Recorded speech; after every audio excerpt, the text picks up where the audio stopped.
Пайгамбарыбыз Мухаммад ага Алланын салам салаттары болсун, сахабаларына өзүн пайгамбар болуп келиши кыямат күнүнүн белгилеринен экенин дайыма эскертип турчу. Жана да өзүн кыямат саатынын пайгамбары деп атаган.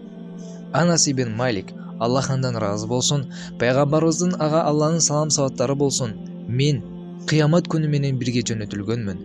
Мына ушул манжалардай деп сөмөйү менен ортоңку манжасын кошуп көрсөтөт.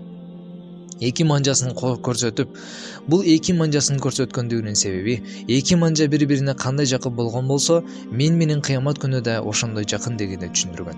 Бул хадисти Аль-Бухари, Муслим, Ахмад жана Тирмизи китептеринде келтирилген.